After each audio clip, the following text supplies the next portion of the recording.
I feel like now I know where to look. We're recording. Oh my God, we are such rookies like every time. We're going to be at our year episode and be like, oh, we're live. Oh my gosh. It's good to see you. So let's Good. go ahead and jump in since we said Do we're it. going to keep them nice and tight, right? Well, I mean, you are the time trapper keeper. I am the timer trapper keeper. All right. So we are in pre recorded episode 2. We'll kick off with why we built a bridge. So we founded this with the core interest of creating a funnel of conversation that many hesitate to engage in. Christine is a life coach for women. And myself, Colleen, I'm a fractional chief culture and well-being officer to small businesses. United, we offer different perspectives on communication, culture, and life fulfillment to guide you toward a life with integrity and curiosity. Over to you, my friend. Beautiful. I apparently am like the little bit of the Joker today. And pointing this way is not you, by the way. It's this way. And I feel like you always try to point, and sometimes it's backwards, but that's okay. I love You the know, spirit. it's kind of like the balloons I put up for our 10th anniversary or our 10th episode. Oh my gosh, the allergies are getting to me. Woo! Okay, so thank you so much for that beautiful introduction. It's always great to be here with you. It's great to be here with our listeners. Thank you so much for tuning in. So, our next live episode features a guest, which means the interaction will be focused on her. So, a little different than how we've been, teeing up our live episodes. Jessica D. Winder is joining us on Thursday, April 18, and we have some pretty deep questions to ask her. Because, I mean, do we roll any other way? No. So, as a way to tie in our most recent episode to today's pre recorded and introduce our episode with Jessica, we found a direct correlation with our upbringing and our current lives.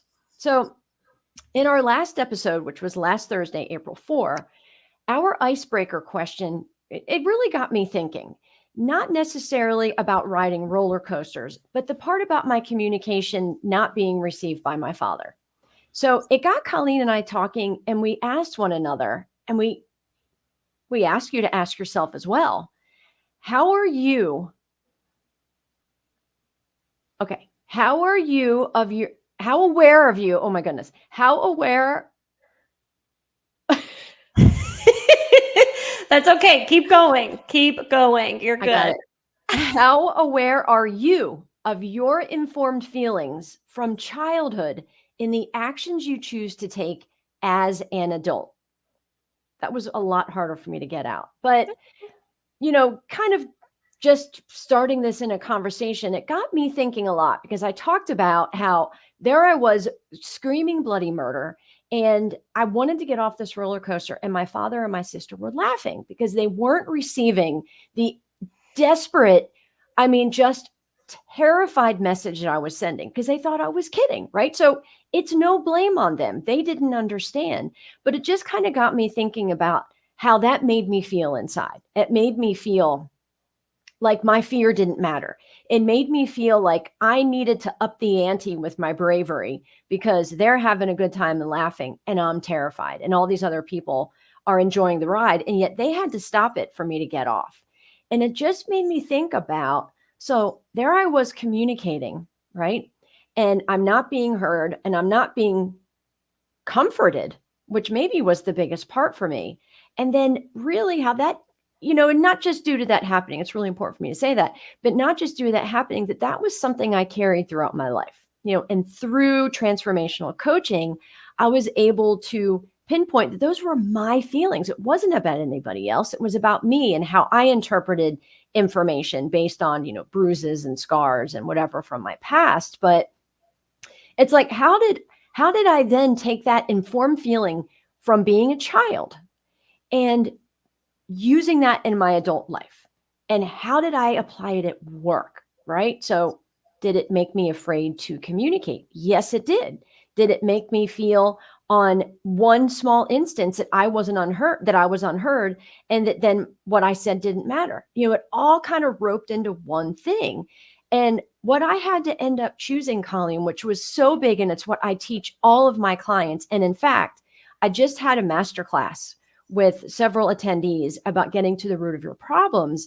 And I told them, I said, the most important thing that we ever do in life is recognizing that our feelings are ours, regardless of when they were adopted. If we were 5 years old, if we were 8 years old, if we were 20, 40, doesn't matter.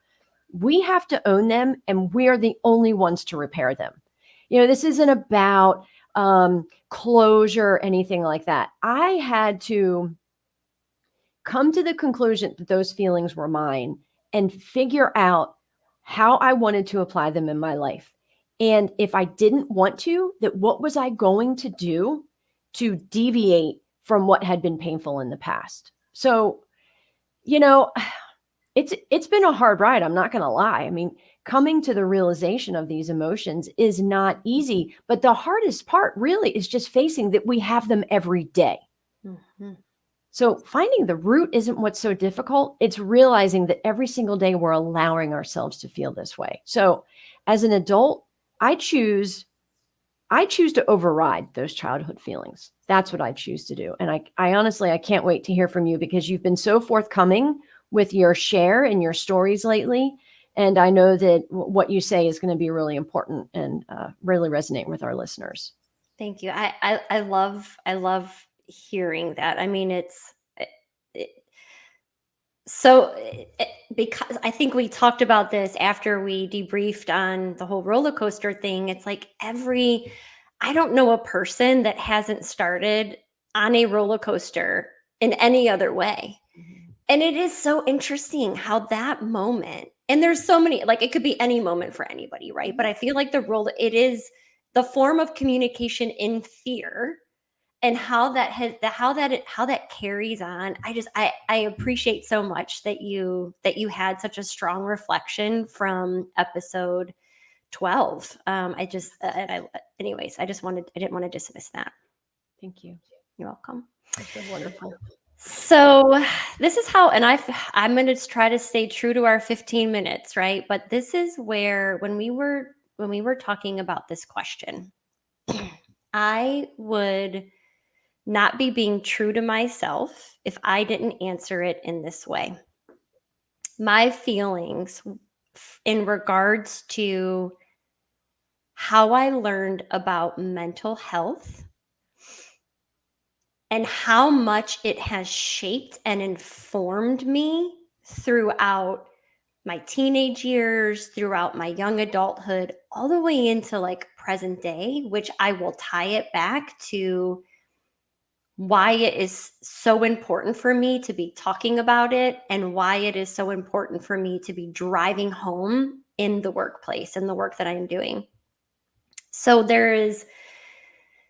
I will never forget the day that I learned about how I was supposed to talk about suicide and mental health. And that came from being a young teenager. My mom and dad both owned a construction business together. And my mom came home one day later than usual with my dad's belongings and said to me, "Dad contemplated taking his life today. He had a nervous breakdown. He chose to go to the hospital instead of taking his life." And what happened, the statements that happened after this, and I have these conversations with my parents a lot, just because I want to make sure that I can learn as much as I can from them while they're still here. But what the statements that happened after that were, "You can tell no one. We have to keep this quiet. If people find out, they will think your dad is crazy. They will not want to work with him." And so that right there, that was an extremely defining moment for me as a young teenager. And I have carried that with me, especially as I went into the work that I do. I chose this industry of health and well-being, specifically in the workplace. And so I myself, the struggle bus of depression and anxiety came riding through, and it came riding through strong.